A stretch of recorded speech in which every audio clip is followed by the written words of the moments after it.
All right, Shabbat Shalom again. Hallelujah. I think we got the air conditioner figured out. So hopefully it'll cool down a little bit here pretty quick. Sorry about that. We blame Richie. He says it reminded me to do something, but I don't remember. Probably my fault. Hallelujah. Okay, let's begin with a prayer. Avinu, our Father, B'Shem Yeshua HaMashiach, in the name of your Son, our Savior, Yeshua, we bless you, praise you, and we thank you for this day. We thank you for your love and your mercy. Thank you for your word, for your teaching and instruction. We thank you for the people that you bring into our lives, for the fellowship that you have called us to. Father, I ask that you would help us to remember that you have called us together as one people, that you have called us to love one another as you love us, that our focus should be on uniting and not dividing the body. I pray today that you would open your word to us, help us to make it a part of us and to use it in life. Amen. All right. Well, this week our portion of Scripture is Shalach. Shalach is Bamidbar, Numbers 13 through 15, 13:1 through 15:41.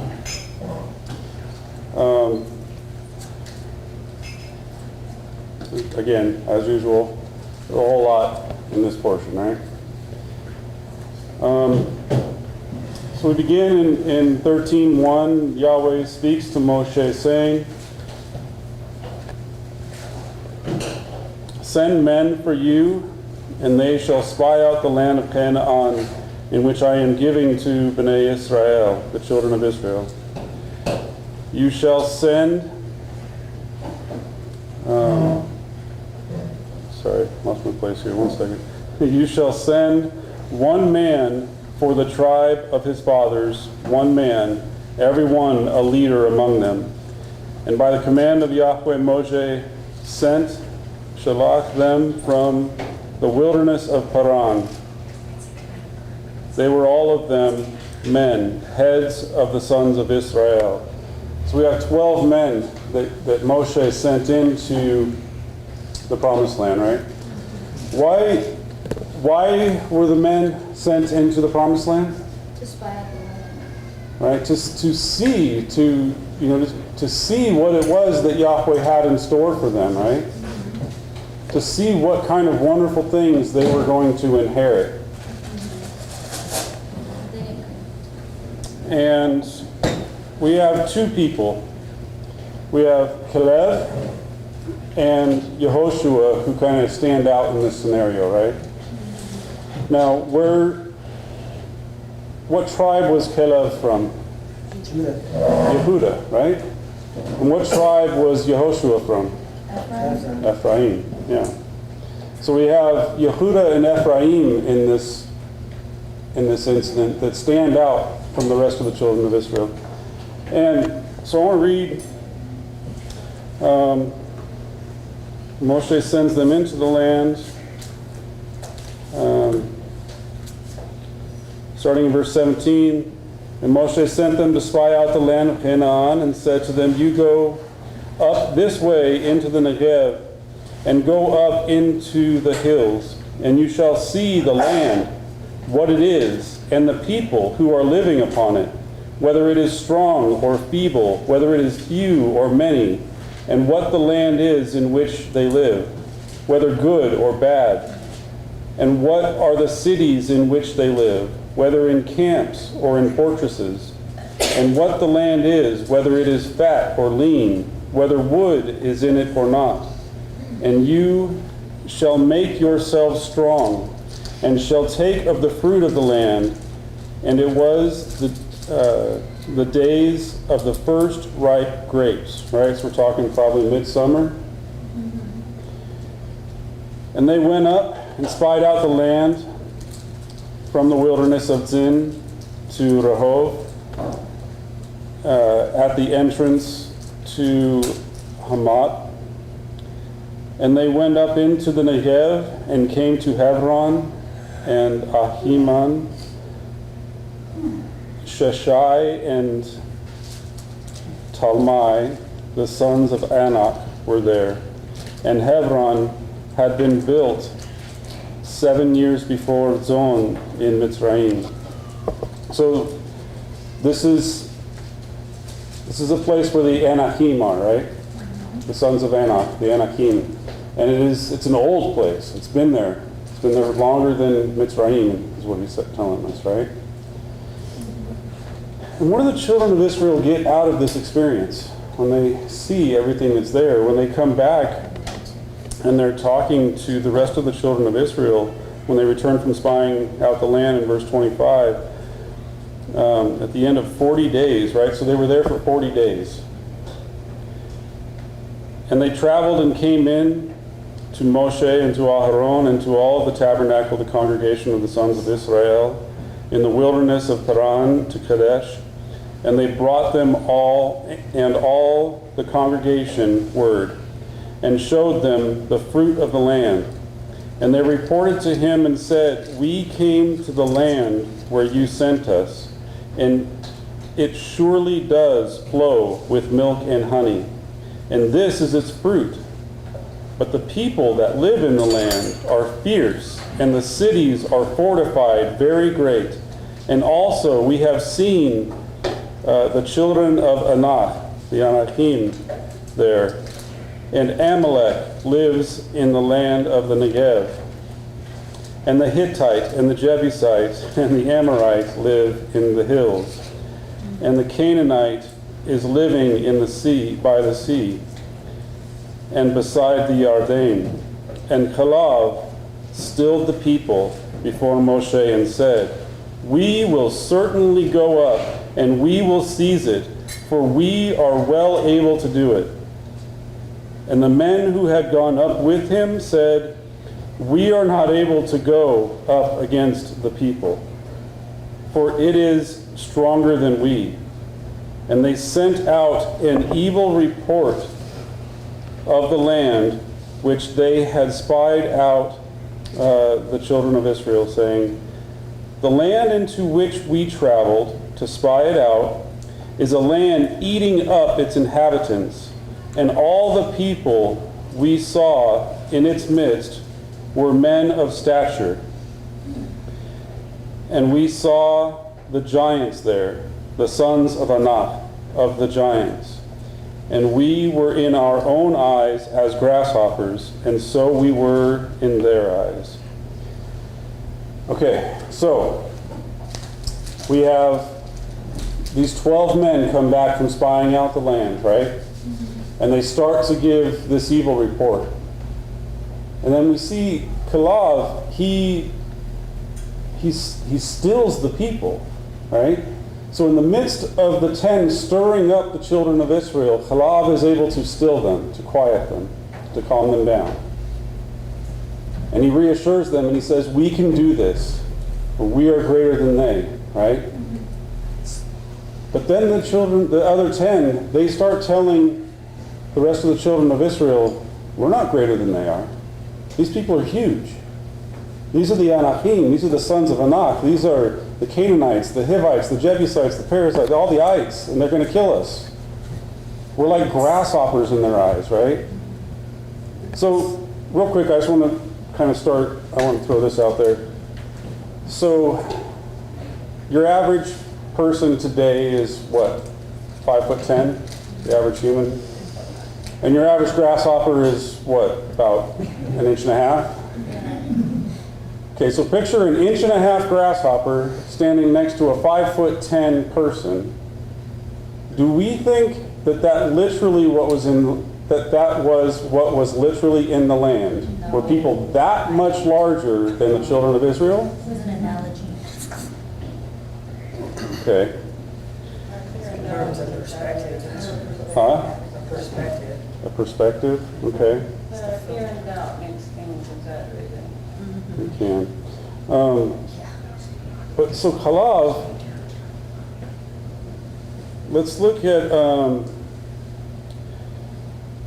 going to read verse, where am I at? Let's look at chapter 14, verse 24.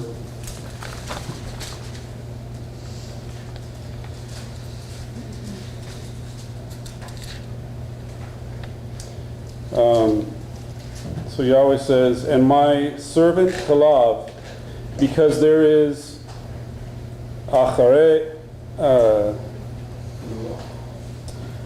because there is a ruach acharat, there is another spirit in him, and he is fully following me. I shall bring him into the land into which he has gone, and his seed shall possess it. Right? So we have Chalav, and Yahweh says, you know what? Because he has another spirit, he can enter into the land. What is this other spirit? The set apart spirit. Right? So is there different spirits of Yahweh? Is there... What is this other spirit that Chalav has? Right? Let's turn to Deuteronomy chapter 1.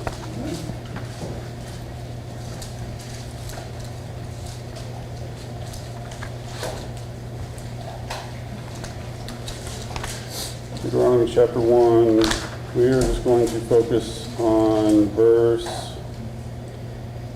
let's start in 34.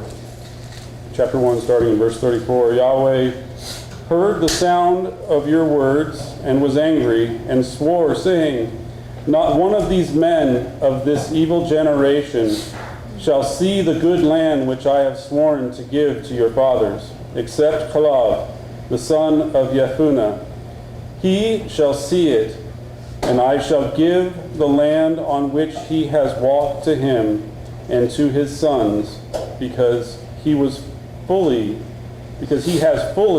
followed Yahweh. Right? Because he fully followed Yahweh. So how do we fully follow Yahweh? How do we emulate this spirit that Caleb had? And what about Yehoshua? Why does Yahweh say in this week's portion and in Devarim that Chalav stood out? Right? So let's go back to Bamidbar Numbers. 14:24.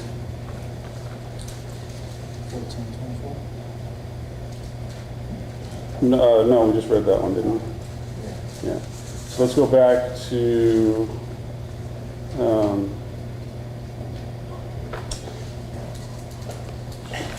where did it go?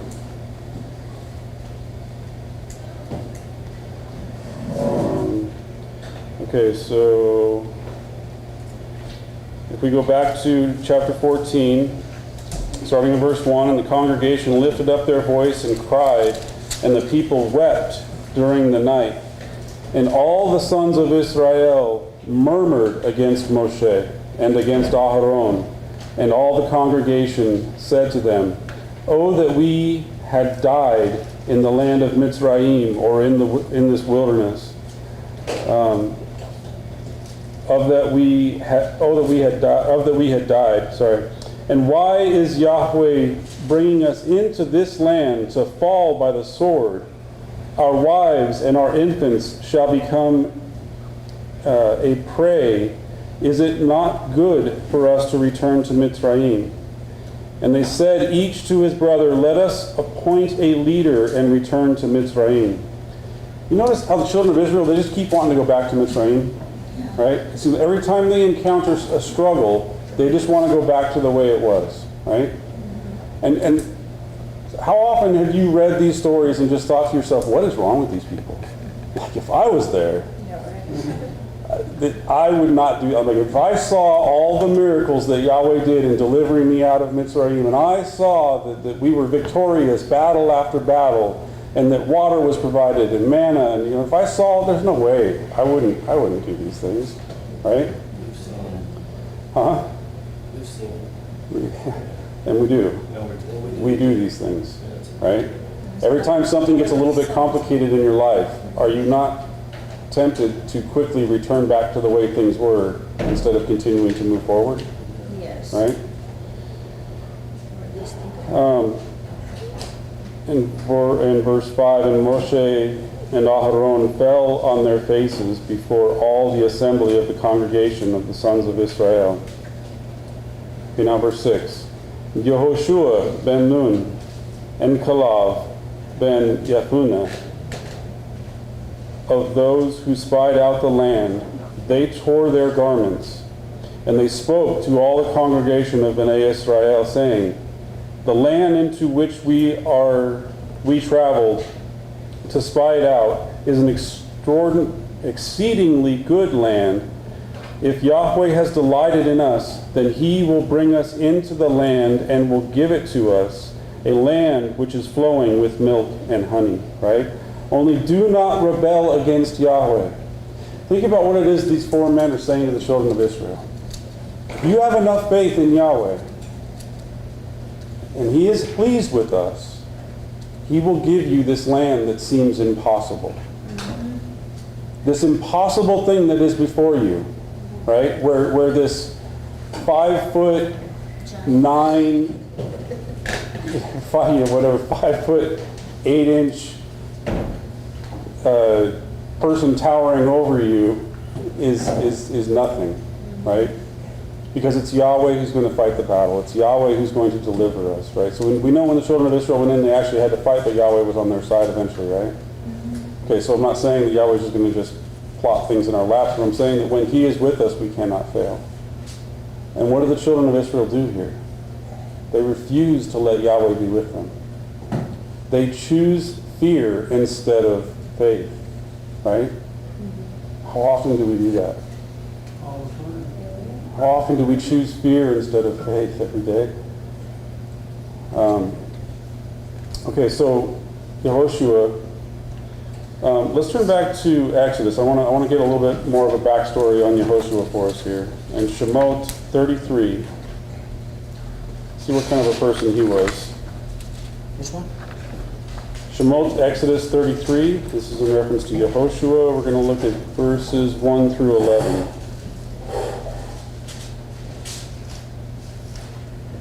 And Yahweh spoke to Moshe, come, go up from here, you and the people whom you have caused to go up out from the land of Mitzrayim to the land which I swore to Abraham, Yitzhak, and Yaakov, saying, I will give it to your seed, and I will send a messenger before your face, and I will drive out the Canaanite, the Amorite, the Hivite, and the Perizzite, and the Jebusite, to a land flowing with milk and honey, for I will not go up among you, for you are a stiff-necked people, lest I consume you in the way. And the people heard this evil word, and they mourned and did not put any ornaments on himself. And Yahweh said to Moshe, say to Bnei Israel, you are a stiff-necked people. In one instant I will go up among you, and I will consume you. And now lay off from you your ornaments, that I may know what I shall do with you. And the sons of Israel pulled off their ornaments from Mount Horeb. And Moshe took the tent and pitched it outside the camp, far off from the camp, and he called it the tabernacle of congregation. And it happened that everyone seeking Yahweh went to the tabernacle of congregation, which was outside the camp. And it happened, as Moshe went to the tabernacle, the people all rose and stood, each one at the door of his tent. And they looked after Moshe until he had gone into the tabernacle. And it happened, as Moshe went into the tabernacle, the pillar of cloud would come down and stand at the door of the tabernacle. And he spoke with Moshe. And all the people would see the pillar of the cloud standing at the door of the tabernacle. And all the people rose and bowed themselves, each one at the door of the tent. And Yahweh would speak to Moshe face to face, as a man speaks to his friend. And he would return to the camp. And his attendant, Yehoshua ben Nun, the young man, did not leave the middle of the tabernacle. So what kind of man is Yehoshua? He's from which tribe? Ephraim. What's he doing in the middle of the tabernacle? He's the servant of Moshe, right? And he is in the middle of the tabernacle, and he is from Ephraim. How did he get there? He was chosen. Right? Okay, so let's turn to Yehoshua chapter 1.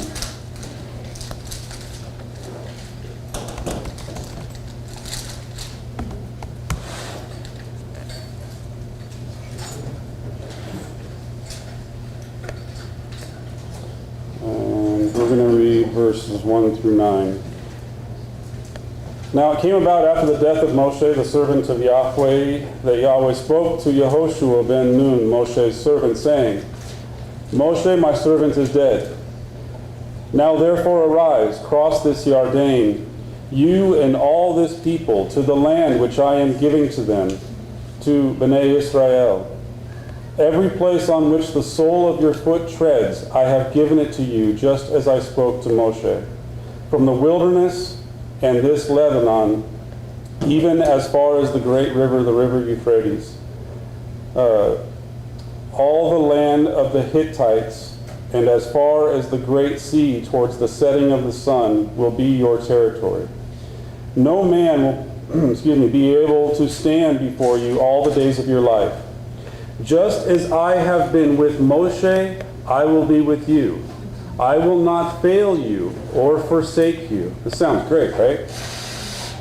Yahweh's going to deliver us into the land. He's going to be with us, just with Yehoshua, just as he was with Moshe, right? That same kind of relationship. We want a relationship with Yahweh that way, don't we? Where he's willing to speak to us face to face and be there present with us and guiding us. Be strong and courageous, for you shall give this people possession of the land which I swore to their fathers to give them. Only be strong and very courageous. Be careful to do according to all the Torah which Moshe my servant commanded you. Do not turn from it to the right or to the left, so that you may have success wherever you go. This book of the Torah shall not depart from your mouth, but you shall meditate on it day and night, so that you may be careful to do according to all that is written in it. For then you will make your way prosperous, and then you will have success. Have I not commanded you? Be strong and courageous. Do not tremble or be dismayed, for Yahweh your Elohim is with you wherever you go. Think about this.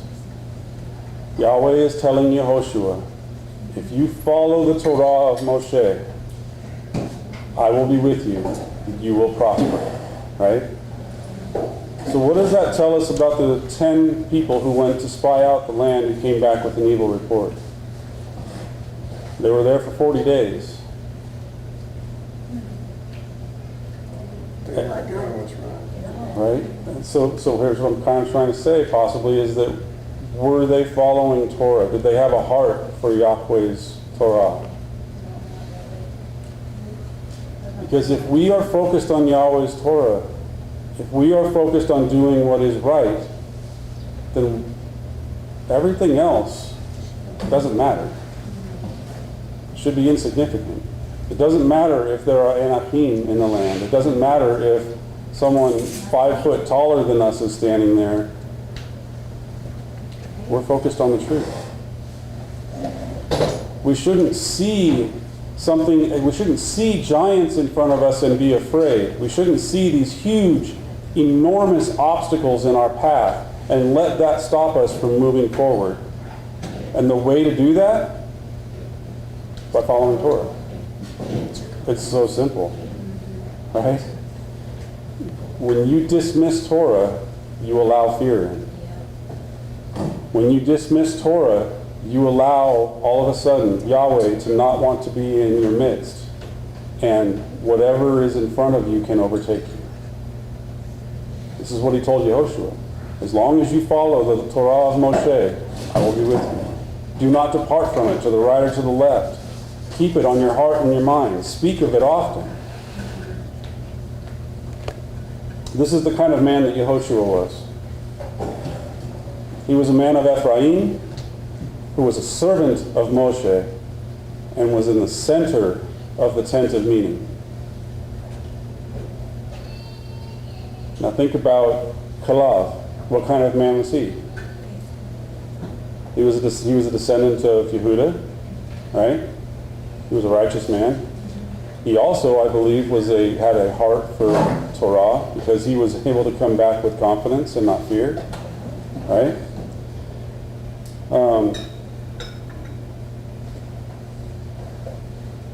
Okay, let's go quickly to Nehemiah, chapter 8.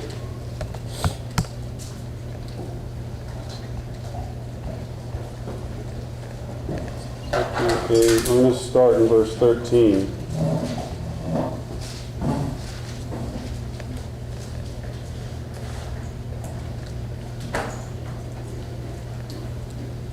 Then on the second day, the heads of fathers' households of all of the people, the Kohanim and the Leviim, were gathered to Ezra the scribe, that they might gain insight into the words of the Torah. So this is when the children of Israel are returning into Israel, right? In verse 14, they found written in the Torah. Isn't that interesting? How do you find something written in the Torah if you've been in it? You haven't been in it, right? Have you ever noticed how every now and then you start reading something and you're like, oh my gosh, how did I not see this before? Where did this come from? Did Yahweh magically just make it appear in all of the Bibles across all of the earth, and it wasn't there before until it dawned upon you to see it? Were your eyes blinded because Yahweh would have veiled them? Possibly. Or did we just not dig into it the way that we're supposed to? That's most likely. Right? When we find something that we've never found before, it's a wonderful thing, and it means that we are searching, but it also means that we possibly hadn't quite searched enough in the past. So they found written in the Torah how Yahweh had commanded through Moshe that Bnei Israel should live in booths during the feast of the 7th month. Okay, so how much in Torah were these people at this time? And they weren't even observing Sukkot, right? You know, we worry about how we observe Sukkot and when we observe Sukkot, and I don't know, we probably are arguing over how to pronounce Sukkot, but children of Israel at this point, they weren't even aware they were supposed to observe Sukkot, right? So where were we in our lives when we realized we weren't even supposed to observe Sukkot? Do most Christians even know what Sukkot is? No. Did we know what Sukkot was when we first came into our Hebrew roots? Okay.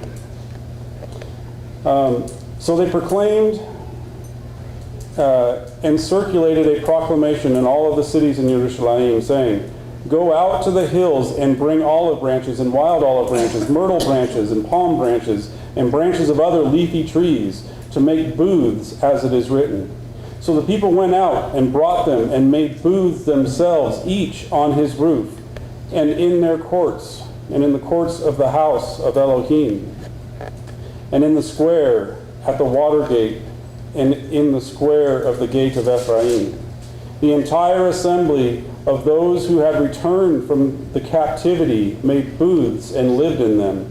The sons of Israel had indeed not done so from the days of Yehoshua ben Nun to that day. And there was great rejoicing.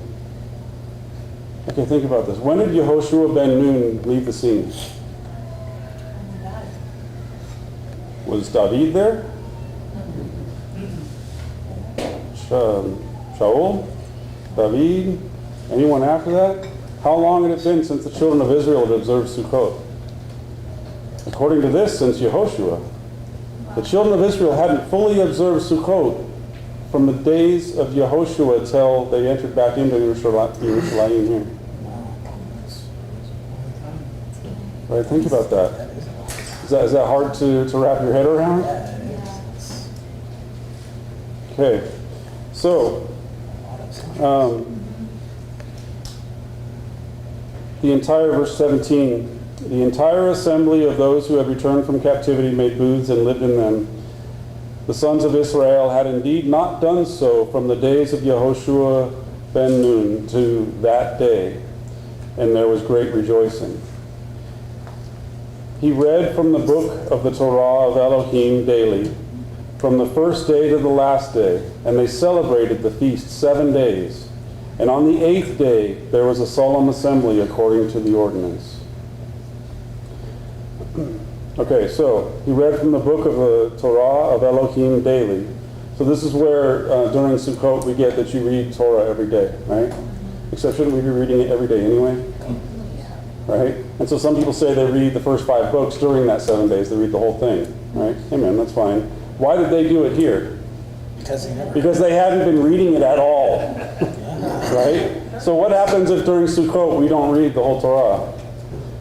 Well, I pray we've been reading it the whole time anyway. It's fine. It's not a commandment to read the whole Torah, but when it's something new to you, immerse yourself in it. When you find a new revelation, don't just sit on it or put it on a shelf. Immerse yourself in the study of it. See what else Yahweh has in store for you that you might learn, that you might glean, that you might not have known, that you might have overlooked, right? How many other things do you think the children of Israel learned during this 7 days when they were reading the entire Torah? And they didn't even know about Sukkot. I can imagine there was a lot of things. They were like, I've been doing that. Didn't know I wasn't supposed to.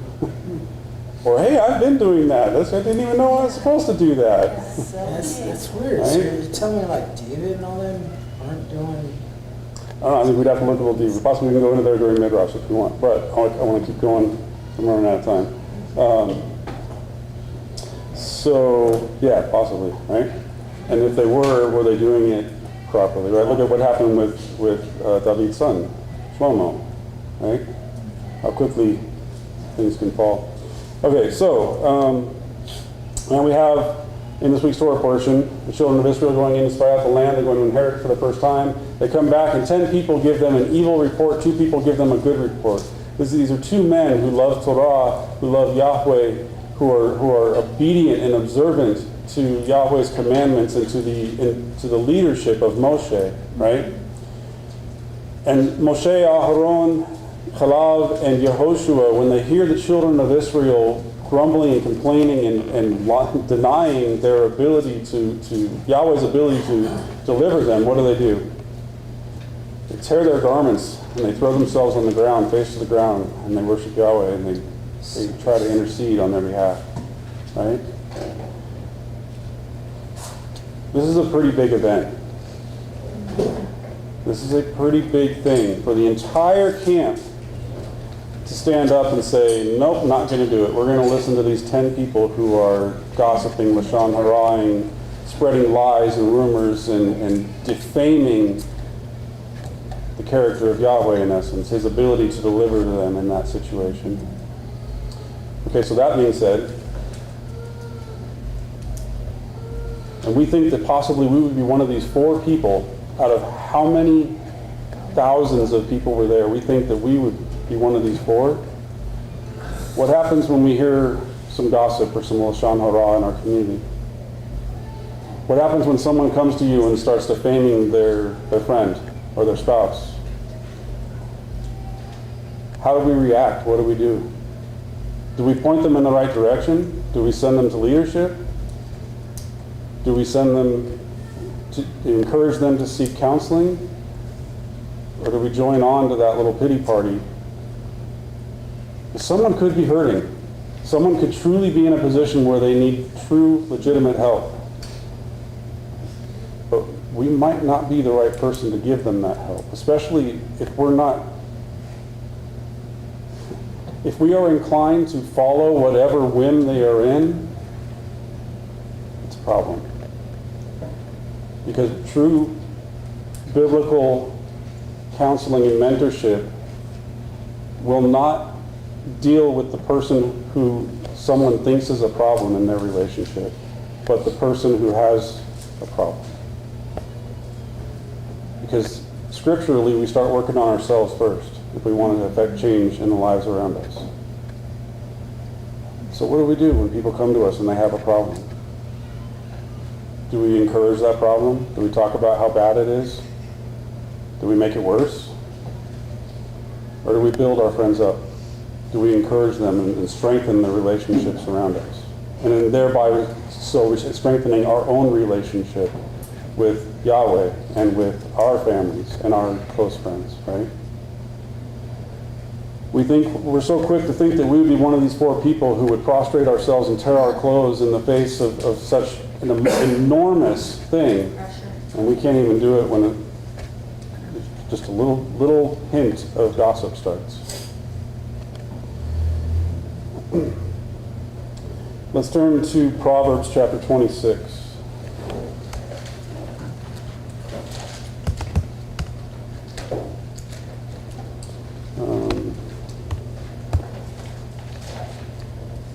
We're going to start in verse 17.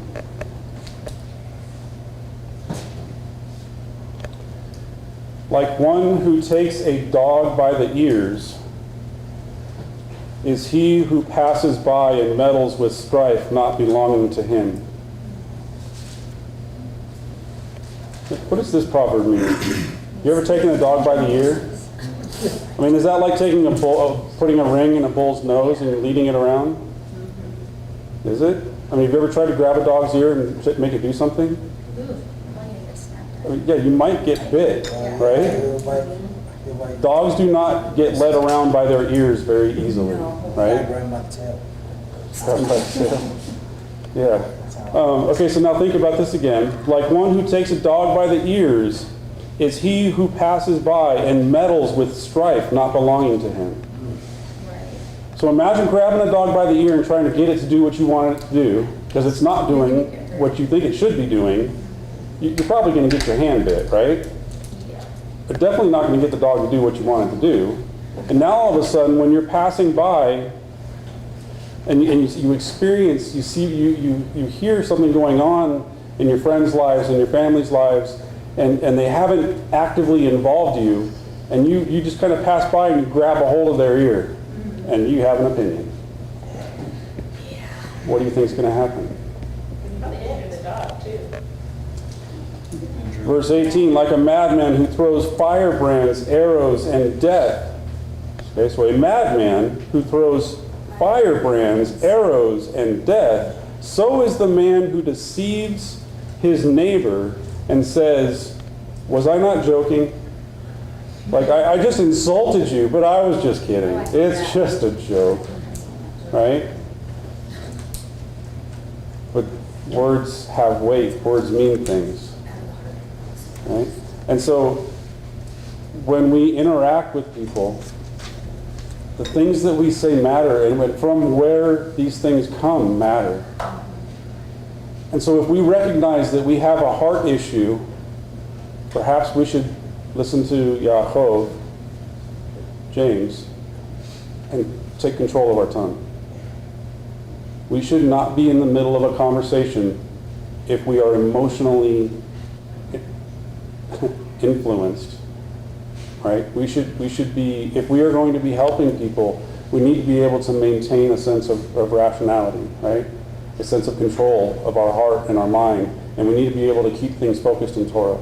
And if we can't, then all we're doing is throwing firebrands. And we can say, oh, I was just kidding, yeah, I was just kind of with you there, we were kind of talking about that, and then, we were just kidding. No, it's already been said. 21. Like charcoal to hot embers and wood to fire. Like charcoal to hot embers. What happens if you put charcoal? What is charcoal? Charcoal is wood that has already been prepared to burn, right? It's pre-burnt, so it's predisposed to burn quicker, right? So what happens if you throw charcoal onto hot embers? Same thing as that's throwing wood onto a fire, right? It's going to ignite. So is a contentious man to kindle strife. You want to know what it is to kindle fire? A contentious man can kindle strife, just like that. The words of a whisper are like dainty morsels, and they go down into the innermost parts of the body. The words of a whisper are like dainty morsels. What's a dainty morsel? It's something delectable, something sweet, something that you don't need very much of it for it to be just delicious. Huh? What? I said chocolate covered dandelion. Right? So, like words of a whisper, the words of a whisper are like that. Have you noticed how sometimes all you have to just whisper something? And it can carry so much more weight than talking normal or even yelling. Just whisper something. It's like a little dainty morsel. It's like a little delicious treat for someone. Just to hear a whisper, right? Yeah, it's a little whisper in the ear. And they go down into the innermost parts of the body, like an earthen vessel overlaid with silver dross. Sounds nice, right? Silver dross, except it's over an earthen vessel. Why would you doll up an earthen vessel? Right? Why would you cover it with silver? Like an earthen vessel overlaid with silver dross are burning lips and a wicked heart. He who hates disguises. There we go. He who hates disguises it with his lips, but he lays up deceit in his heart. When he speaks graciously, do not believe him, for there are 7 abominations in his heart. Okay, so now we're starting to go into a proverb that has to do with the person going and hearing someone, right? And we have a responsibility to be aware of where the heart is that the person we're talking to, right? If you go and you talk to someone who you know is contentious in their heart, it's not okay. You shouldn't be talking to that person. If you know someone has a problem with someone, don't go talk to them about that someone, right?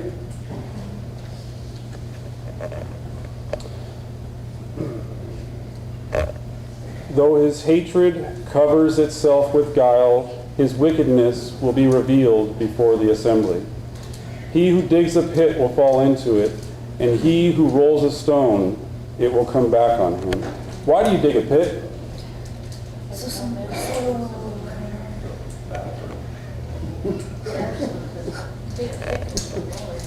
Yes, that would be one reason why biblically you would dig a pit. Amen.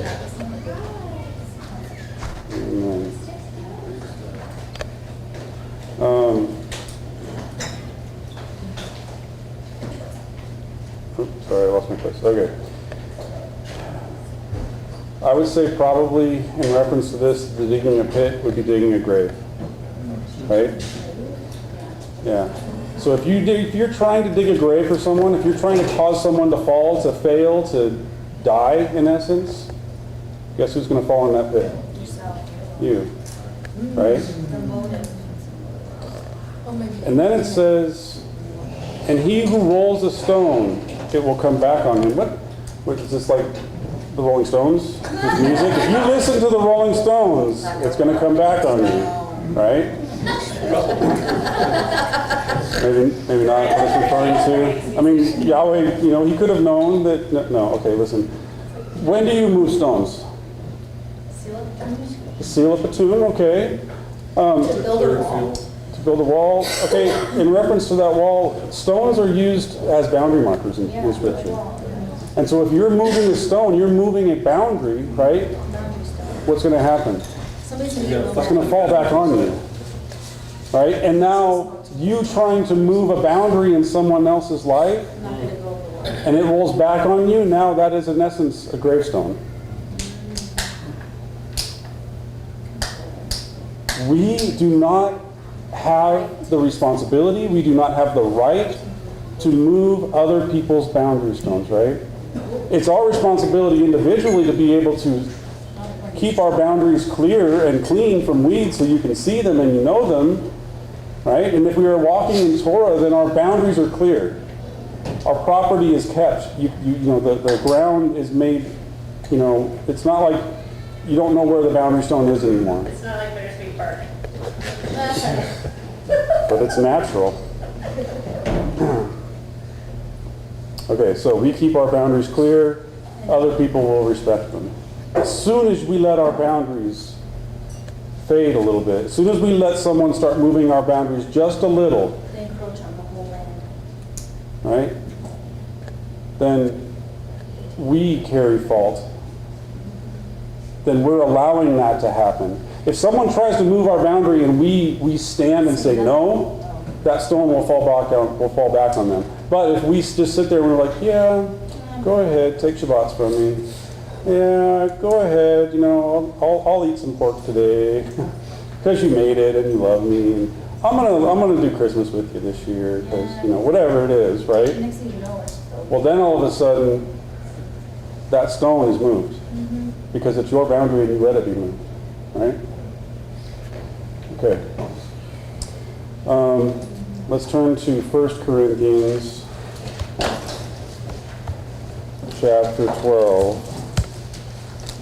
And we're going to start in verse 12.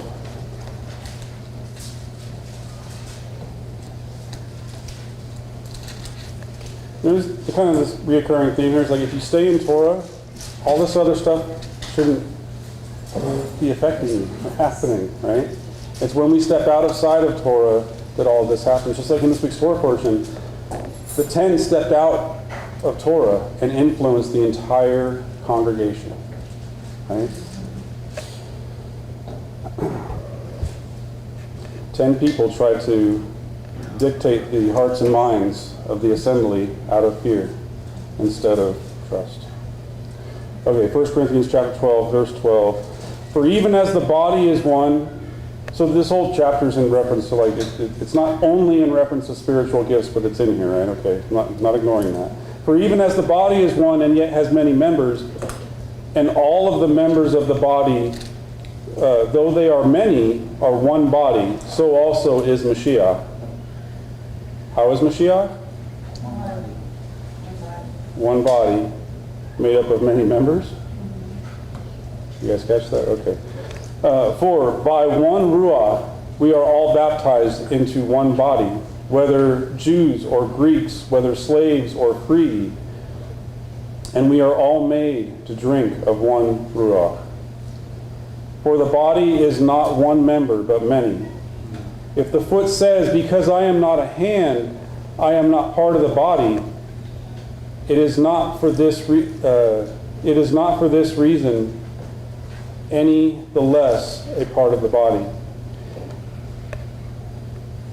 And if the ear says, because I am not an eye, I am not part of the body, it is not for this reason any less a part of the body.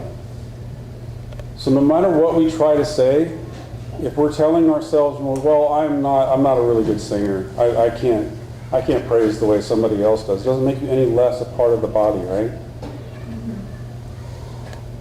If we are believers in Mashiach and we are doing our best to follow His commandments, we are all part of the body. So what happens if one of us doesn't quite follow something as well as the others? Are we still part of the body? If we don't do something quite as well as someone else might, are we not still part of the body? If someone has an issue or a struggle in a certain area in their life, are they not still part of the body? As long as they're working on that issue, right? And they're not in willful defiance in reference to it, okay. If the whole body were an eye, where would the hearing be? If the whole were hearing, where would the sense of smell be? But now Elohim has placed the members, each one of them, in the body just as he desired. If they were all one member, where would the body be? But now there are many members, but one body. And the eye cannot say to the hand, I have no need of you. Or again, the hand to the feet, I have no need of you. On the contrary, it is much truer that the members of the body which seem to be weaker are necessary. We're about to get into something that's really kind of profound here. What seems to be a weaker part of the body is more necessary, right? Can you walk around without an eye? Can you operate without an ear? Without a hand? What about without a heart? You don't see it. The only time we really respect our hearts is when it's not working properly. Unless we're walking in Torah, and then we are taking care of our hearts by the way that we eat, by the way that we drink, by the way that we think, by the way that we behave, by the things that we allow to come into our eyes and our ears, and the things that we then those things that come out of our heart, right? Okay, so these members of the body which we deem less honorable, on these we bestow more abundant honor, and on our less presentable members become much more presentable, whereas our more presentable members have no need of it, because Elohim has so composed the body, giving more abundant honor to that member which lacked, so that there may be no division in the body, but that the members may have the same care one for another. And if one member suffers, okay, hold on, so staying in verse 25. So when Yeshua says that the meek will inherit the kingdom, and you know, we've been taught that it means that we're supposed to be weak, in essence. The culmination of that teaching is that we're supposed to be weak. Well, the concept is meek, but it comes out as weak, right? Yeshua teaches us the principles where, you know, someone comes in poorly dressed, you know, give them a seat at the table. Don't tell them to sit at your feet, right? This principle in Scripture is that we are supposed to take care of those who are in need, who are in a position or a place in life where things are not okay, right? We are not supposed to look upon them less or diminish their character. We are supposed to lift that person up and help them. If people are struggling and going through something, whether it be financial, whether it be emotional, whether it be spiritual, whether it be whatever it is our role to elevate that person, not diminish that person even further, right? It's the same concept of having someone come in here who looks like they live on the streets and telling them, just go sit in the corner somewhere. No, we should give them a seat at the table. And it's the same principle in that when someone is struggling in life, we shouldn't make their life worse. We should lift that person up. Because what happens when you lift someone up? They're able to see better. They're able to hear better. They're able to heal better.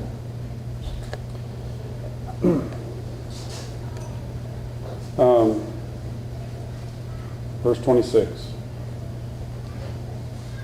If one member suffers, all the members suffer with it. 10 people come in here griping and complaining, the entire house of Israel suffers. Not this week's Torah portion.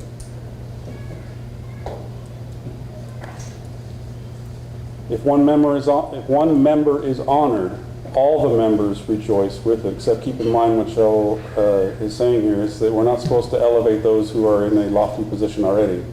We're supposed to elevate those who need elevating, right? And so when we do that, when we help people around us, when we build relationships instead of break them down, then the entire community is blessed. The entire body benefits.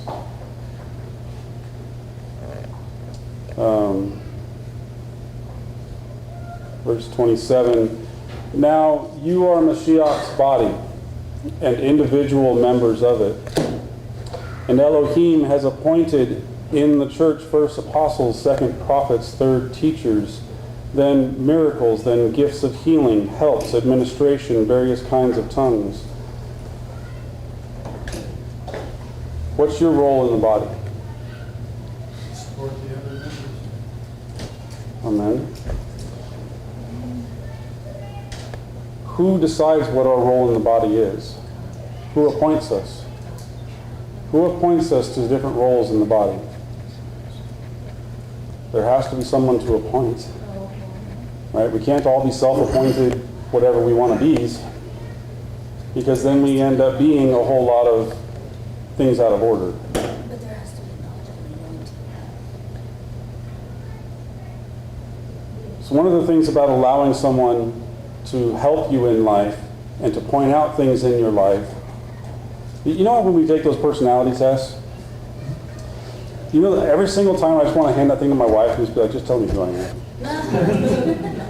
Because you know this more than I do, quite honestly. Sad statement, I know.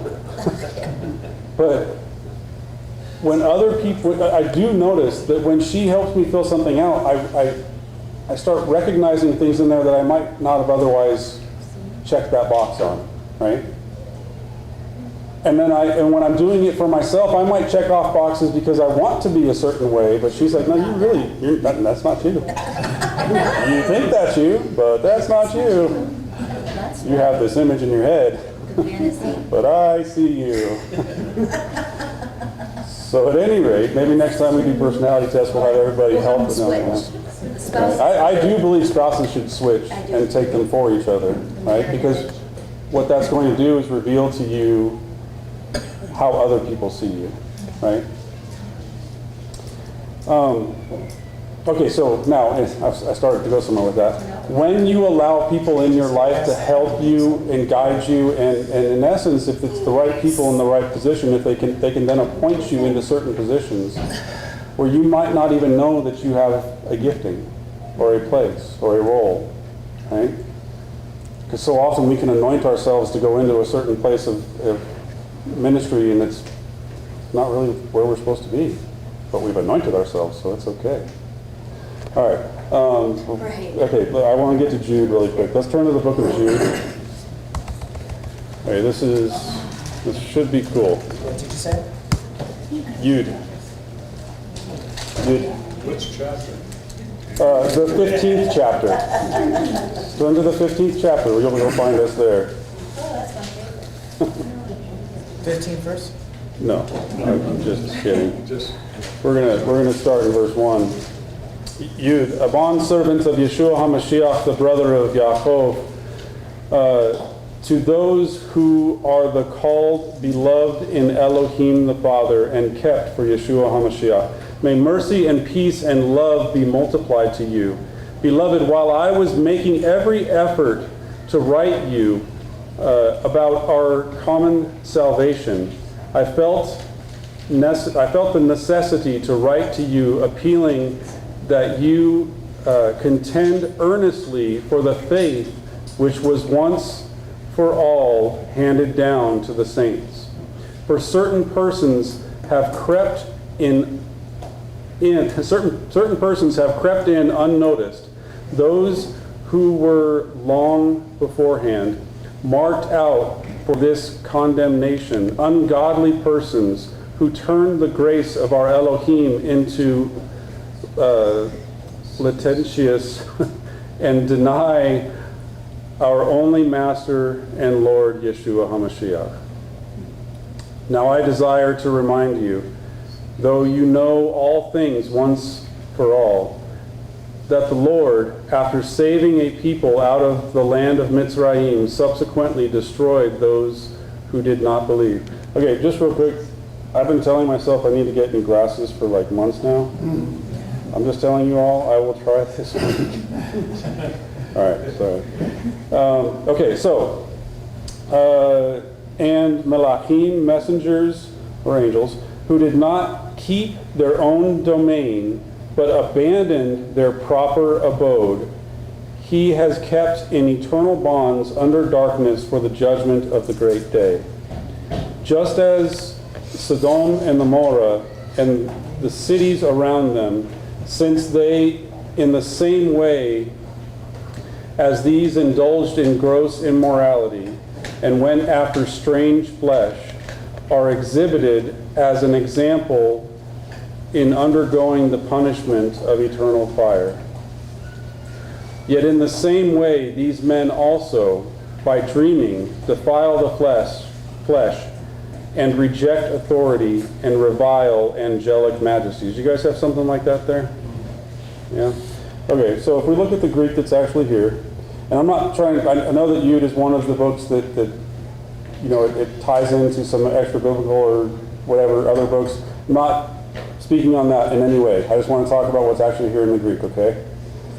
So looking in verse 8, if we translate it literally, it says, "Yet in like manner, also these dreamers, on the one hand, defile or stain the flesh, and set aside or declare invalid authority, the authority of kavod, honor, they slander, and the authority and honor they slander."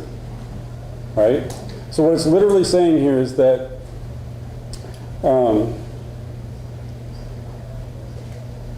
yet in like manner also these dreamers, on the one hand, they defile, they stain the flesh, and set aside or declare invalid authority. What authority do you think that they're declaring invalid? Let's keep reading. And then what glory, what honor do they slander? Right? Verse 9. "But Michael, the head messenger, the archangel," whatever you want to say, when with Hasatan, when with, not devil, but it says that the correlation to Hebrew here for this word is Satan, not devil, right? Okay, so when Michael, the head messenger, with Hasatan, was separating one from another, discussions concerning Moshe's body. And we think that they're here fighting over the physical body of Moshe. I'm going to say no. I'm going to say it does not matter what happened to the physical body of Moshe and who has possession of it, Hasatan or the archangel. Because think about this man Moshe. What is Hasatan? The adversary. It's an adversarial nature. Is that which is an adversary to Yahweh, right? It can be any one of us or anyone at any time, right? And that's why Yeshua could say, "Get behind me, Hasatan," right? Okay, sorry. So, "But Michael, the head messenger, when with Hasatan was separating one from another, the discussion concerning Moshe's body," perhaps, possibly, what is Moshe's body? Congregation. The congregation? No, I would say that would be Yeshua or Yahweh, Torah. So they're trying to separate out what parts of Torah do we keep, what parts of Torah do we not keep. It's that which is adversarial to Yahweh and that which is the head messenger for Yahweh, right? And they're trying to separate out the word of Torah, the body of Moshe, and say, do this part, don't do this part, right? Not dare judgment lay down or send blasphemies, yet what was said. So they would not even speak a blasphemy against separating out the body of Moshe, but what they would do is rebuke the Lord, Yahweh. Right? Okay, so doors are open. I'm getting funny looks. Hasatan and Michael, while separating out, discussing the separating out of Moshe, they wouldn't even try to defame that, but to defame the Lord, Yahweh, is what was trying to be done. The way you defame, the way they were in you defaming Yahweh is by separating out the body of Moshe, discussing separating out the body of Moshe, right? You're not going to try and say like, oh, that's, yeah, anyway, so we shouldn't be separating out the body of Moshe, right? We shouldn't be digging into it, deciding what do we follow, what do we not follow. Well, there's no temple now, so we can't do these things, right? I'm a man, so the woman things don't apply to me, except we're feminine to Yeshua's masculinity, right? Okay. Right, Gentile Jew, there is no Gentile, there is no Jew. It's one body. Amen? Okay. Praise Yahweh.